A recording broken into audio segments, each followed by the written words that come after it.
はいどうも料理人 VTuber の高美人でございます。ということでね、今回の台所革命のテーマの方はこちら。はい、ポムピューレでございますね。で、こちらのね、ポムピューレ、作れるようになると、いろいろな付け合わせにもう鉄板で、付け合わせてほぼ間違いないっていうような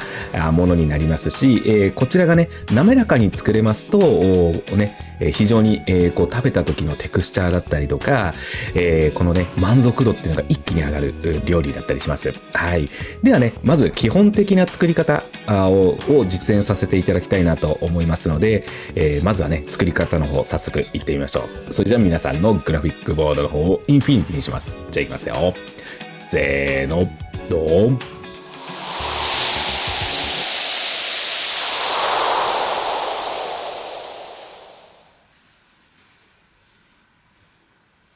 はい、では材料の紹介です。こちらメイクインですね、ご用意ください。で、こちらがバターで牛乳ですね。ではこちらね、じゃがいもの方は皮付きのまま蒸していきます。まずね、表面しっかり洗って、で蒸していきます。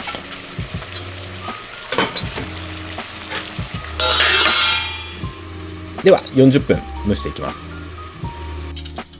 で、蒸してる間にちょっと道具の紹介ですね。こちらタミという道具になります。で、こういった形でね、網目がいくつかありまして、これをチョイスして選んで使っていきます。今回はこちら、中目ぐらいのものを使っていきますね。で、こんな感じでパチンとやればもうすぐね、使えます。で、こういったボールを入れて、ちょうどね、ぴったりフィットするように設計されております。プロの現場ではね、だいたいこちら使っている道具になりますね。はい、では40分経ちましたので、一回ね、火の入りを見ます。で、この時に大事なのは、金串を刺した時に抵抗なくスッと入ることですね。もし引っかかりが少しでもあるようなら、追加で必ず蒸してください。ここは非常に大事なポイントです。では火を止めまして、では皮を剥いていきます。こういったね感じで何か手にねかましてあげて皮を剥いてあげれば熱くなくいけますので、剥いていってあげてください。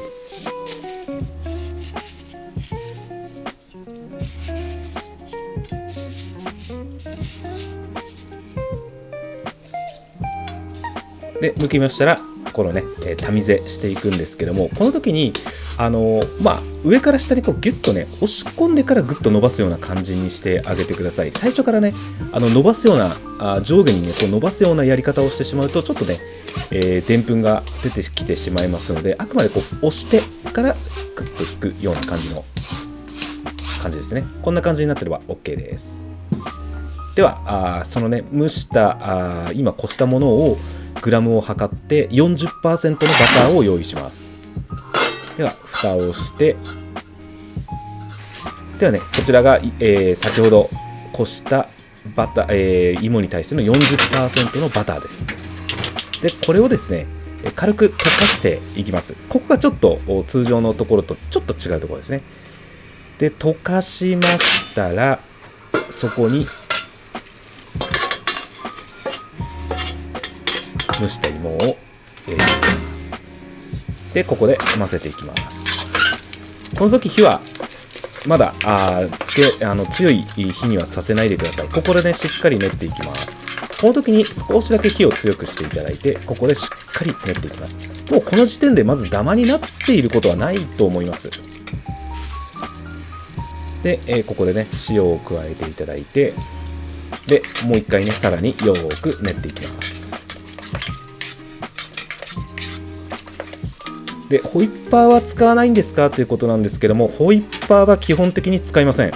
使ってはいけません。これはね後でしっかりした説明をします。で牛乳を入れまして練っていきます。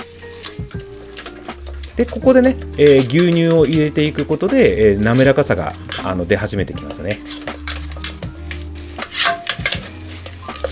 もうね、まずダマがないような状態になりますので、これでね、きっちりポムピューレ滑らかなものができますよっていうところのご紹介でございます。ではまずマイクロレンズの方に切り替えますね。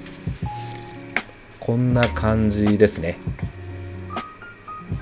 もう全然ダマなどはないんですね。実はホイッパーは使わなくて木べら1本で十分できるものです。いいですね、こんな感じで。はい。でさらに滑らかにしようと思えば、ここからバターを追加して入れて、また牛乳を入れていってっていうような作業になってきます。私は基本的に 40% までにしてます。こんな状態ですね。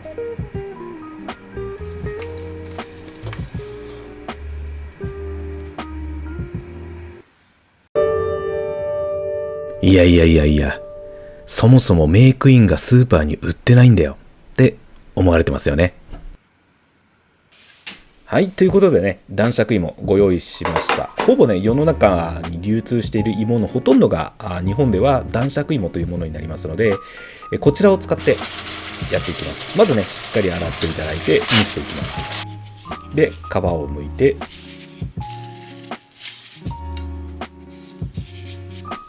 で、同じようにね、タミゼしていきます。こんな感じですね。で、同じようにね、40% のバターを用意しまして、そこに、こちらをね、裏ごししたジャガイモを入れていきます。で、もうここからは同じように混ぜていきます。ここでね、しっかり練っていきます。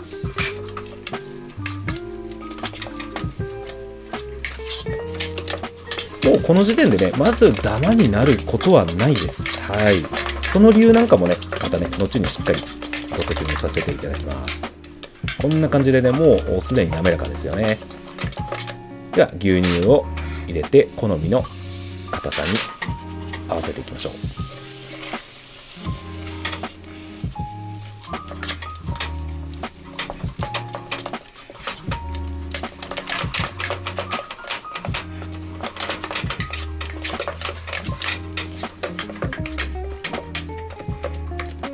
こんな感じですよね。もう全然ダマはない状態。もうはっきりね、わかりますね。綺麗ですね。では、マクロレンズの方に変えていきます。こんな感じでね、しっかりしたポンピューレ、男爵でも作れます。はい、どうもお疲れ様でした。いかがでございますかね。芋ピューレの作り方でございました。ではね、ここからは専門的なお話をさせていただきたいなと思いますので、お付き合いのほどよろしくお願いいたします。で、まずね、今回、説明ですね、がちょっと長くなりますので、まず結論からお伝えいたします。せーの、ドン。はい。まず芋の火入れは皮付きで必ず串がね、抵抗なくスッと入るまで火を入れてあげること、こちらですね。で、2つ目が目の細かい民を使って、芋を裏ごすこと、これ大事です。で、3つ目が 40% までならバターは直前でごく弱火で溶かして、裏ごした芋を加えてよく混ぜてあげること、この3つになります。はい。ではね、ここから各パートに分かれて、ゆっくりね、ちゃんと説明させていただきたいなと思いますので、よろしくお願いします。はい。ではね、火入れの部分ご説明させていただきたいなと思います。で、私はですね、今回、火入れの方は、蒸しを選択させていただいております。で、ここは、シェフによって、蒸しだったりとか、こう、茹でるっていうところを選択されるどちらかになると思うんですけども、どちらも共通して、同じところは、皮付きで必ずやるっていうところですね。で、これは、芋自体に水分を含ませないために、絶対的なガードとして、皮を、こうね、つけたままにしてます。ですので、その剥きやすくするのに、こうね、こう切れ込みを入れるっていうのは、私は絶対やりません。やってしまうとそこから水分が入ってしまって、結果的にこうべちゃついたね、ポンピューレになる可能性が非常に上がってしまうということで、皮には絶対に傷はつけません。これは絶対のルールですね。で、なぜ蒸しをこう選択するかっていうところなんですけども、ここはもう完全に私のこだわりなんですけども、こうじゃがいもの持っている香りっていうのがほぼ皮にあるので、これを一緒に蒸し上げてあげることで、このね、芋の香りをこのね、ポムピューレに封じ込めたいっていう狙いがあります。これを茹でてしまうと、そのじゃがいものこの風味がですね、その水の方にこう、溶け出してしまって、じゃがいもの風味っていうっていうのは弱くなってしまうというところがあって、私は虫というところを選択しております。で、次にですね、この火入れするときに、串がね、全く抵抗なくスッと入れなきゃいけないっていうのには、実はですね、このペクチンの熱変化っていうものが非常に大事になってきます。で、このジャガイモの細胞同士を接着しているのは、このペクチンっていう多糖類になるんですよね。で、このペクチンが熱によって分解されることで、初めてジャガイモは柔らかくなるっていうロジックになるんですよね。で、滑らかにならない原因っていうのが、この加熱の時にですね、この外側だけが加熱で細胞が崩壊していって水分を吸い上げる一方で、中心はですね、そのペクチンが強固に残った芯が残ってる状態、生煮え状態みたいな状態になるんですけども、この加熱ムラがある状態でタミゼしてしまうと、それをすり抜けたですね、その芯の破片が食べた時の細かいざらつきになるっていうことで、この舌触りに影響が出るっていうところの、原因の一つとしては、この火入れのムラっていうところがあります。ですので、蒸し器等でね、じっくり均一に火を入れて、全体のペクチンを完全にね、かつ均等に軟化させることで、全細胞がストレスなく、均一に潰れる状態を作るっていうことが、これが重要なこの火入れの部分になってきます。はい、ではね、次に、裏ごしのところですね。で、これがですね、でんぷんの、のり化ですよね。固化の部分と、このね、粘りが、暴走してくるところの、一番のね、要因になってくるんですけども、じゃがいものね、細胞の中には無数の、でんぷんの粒が、当然ね、あることは皆さんご存知だとは思うんですけども、加熱されることで、水分を吸って、どんどん膨らんでいく、アルファ化ってことが起きていくんですよね。で、滑らかにならない原因っていうのが、もたもたやってしまって、冷めてしまって、で、それによって、このね、でんぷん自体が老化していく。これをレトログラデーションっていう言い方をするんですけども、このね、一度膨らんだででんぷん粒子が再び集まって規則正しくね、並んじゃって硬くなろうとするんですよね。で、この硬くなってしまったものがその小さなダマになっていって滑らかにならないよっていう原因になってきます。で、これはもうその後からですね、いくら温めても牛乳とかバターを足して練ってもダマが溶けることはありません。これはもう断言します。ないので、大事なのがここのタミゼの部分になってきます。ではね、詳しくお話しさせていただいていきます。はい、まずはね、正解のこの裏ごしタミゼなんですけども、タミを使うということなんですが、この網の目をね、細かいものを使って細胞を破壊することなく、細胞同士を一つ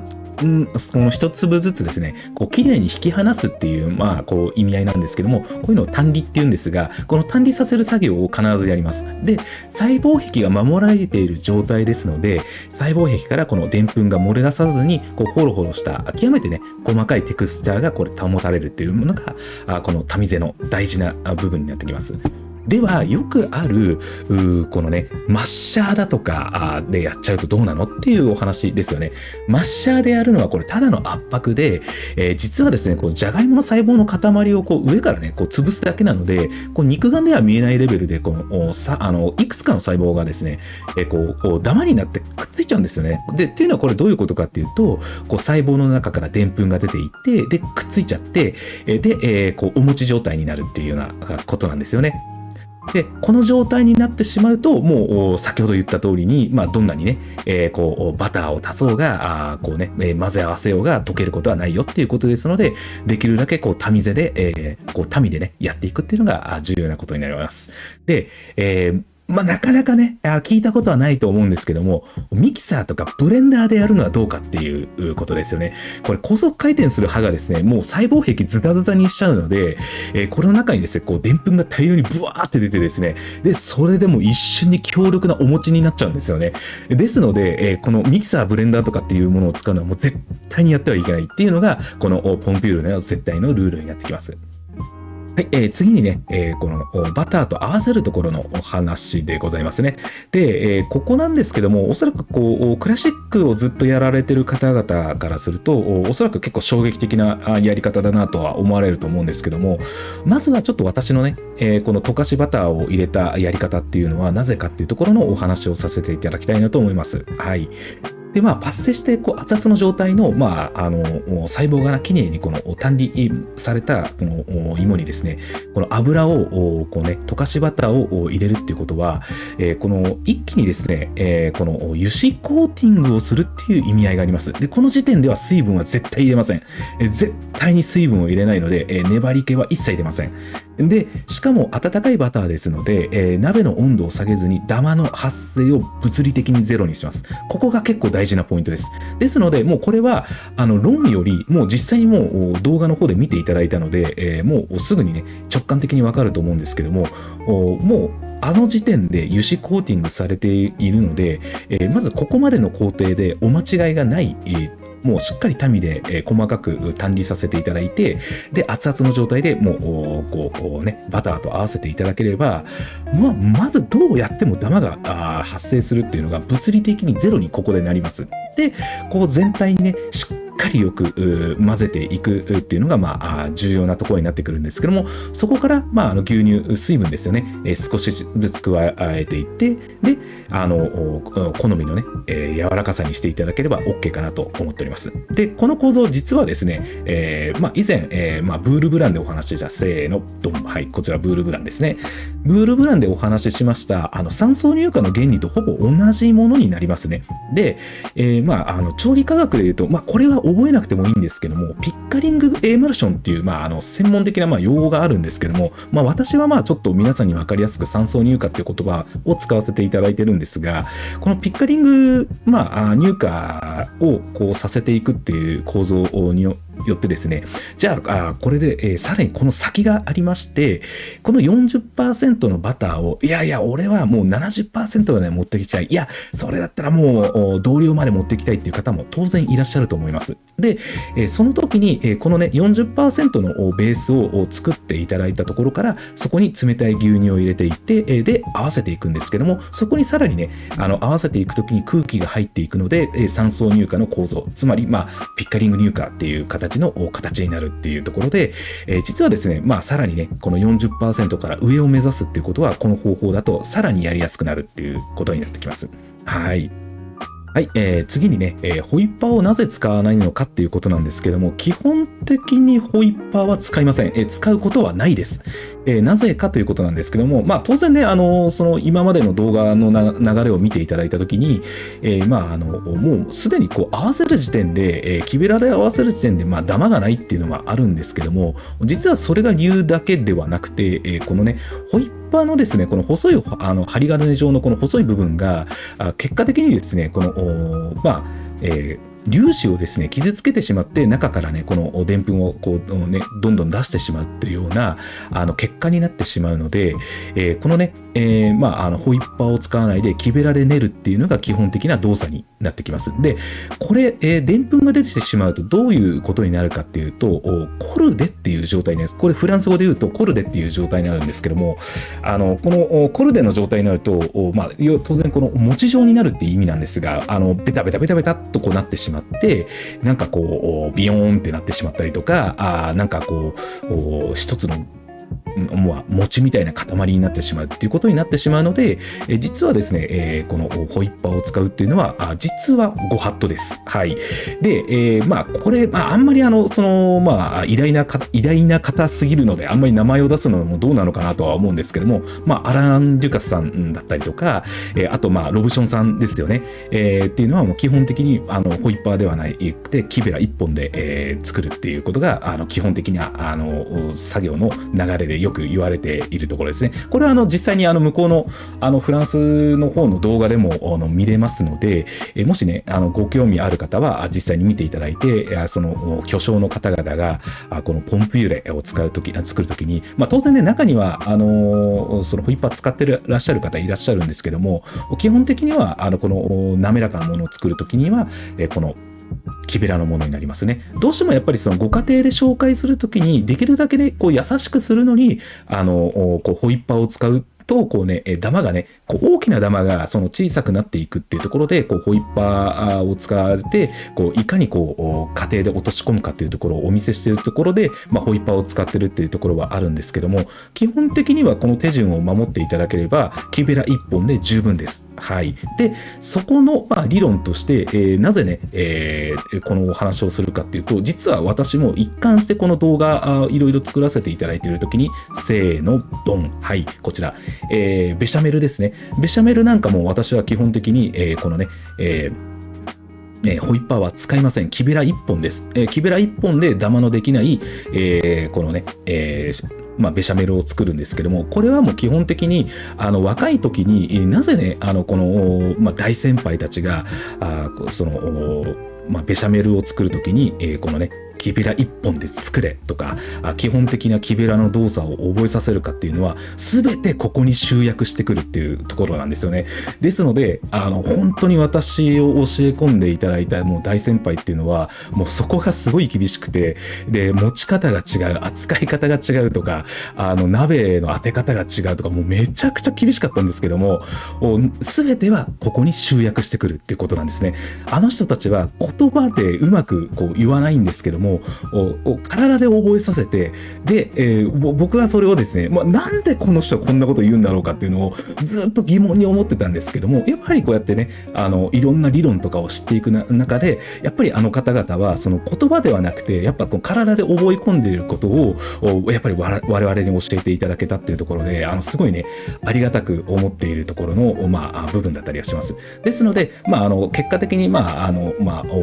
ちょっとねお話を戻すんですけども、ポムピューレ作るときはちゃんと手順をこうね間違いなく言っていれば、木べら1本で、このね滑らかなものは間違いなく作れますので、ぜひぜひねここもチャレンジしていただきたいなと思っているところでございます。はい、次にね、こうメイクインと男爵イモをこうね、両方使わせていただいたんですけども、基本的にメイクインで、こうねポムピューレ作るのがこうスタンダードではあるんですけども、なぜメイクインかっていうことなんですが、メイクインは全体的にねこうズバッと切った時に、このね、皮側の方にしてもこう中側の方にしても大体粒子が均一なんですよね。で、逆にですねこう男爵のような、粉吹き系のものっていうのは実はこの皮部分のところと、あとですねこう中心部分のところで芯の部分ですね、このねでんぷんの粒子の大きさがちょっと違ったりするんですよね。でそれが結局ねこのね、全体的にこのでんぷんの大きさの違いっていうところが現れたりするんですが、もう一つこのね男爵には特徴がありまして、アルファ化していくとき、当然ね、こう粒子が大きくなっていくんですけども、メイクインと比べて非常に大きくなるんですね。もうドーンとね大きくなって膨らんでいくので、当然この細胞壁がこう、壊れていくんですよね。で壊れていって中からこのねでんぷんが流出していって粘り気が出るっていうところが実はこのね、もうこの男爵がポンピューレに向いてないなんてね、言われるやり方のお話の一つなんですよね。で、なぜ今回じゃあ滑らかになったんですかっていうところなんですけども、それがこの溶かしたバターを最初にね、こうバターとこうじゃがいもをこう和えることで、加えることで、このね油脂コーティングしたっていうところがこのねでんぷんの粘りをもうここでシャットアウトしてますので、物理的にもうこの時点で滑らかになるっていうところで、実は男爵でも問題なくこのねポンピューレは作れるっていうことになってきます。で、いうことはですね当然ですねこういったねじゃがいも類いろんなねじゃがいもでポンピューレ作れますので、これね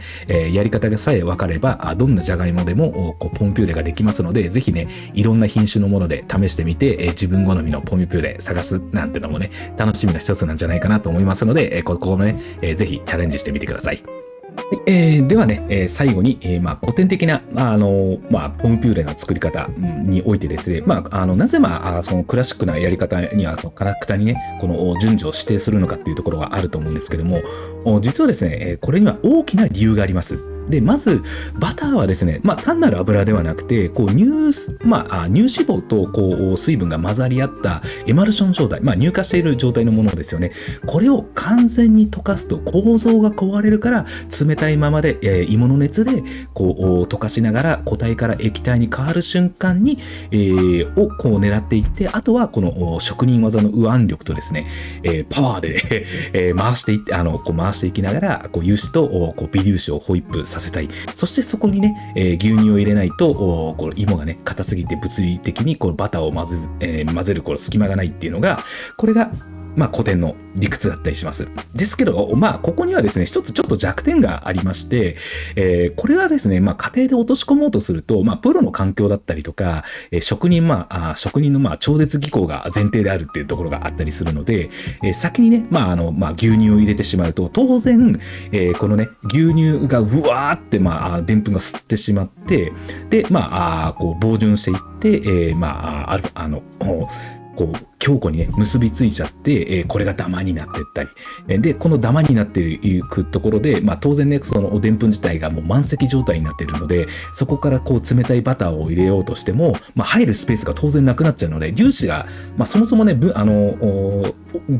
の大きさが違うので、水が絶対小さいのでガンガン入っちゃうんですよね。ですので先にねバターでコーティングしていってっていうところにはなってるんですけども、これが最終的にこう油脂がね、入り込もうとしてもこう弾き出されちゃってギトギトしちゃったこう分離したこうポムピューレになってしまうっていうところだったりはするんですよね。はい。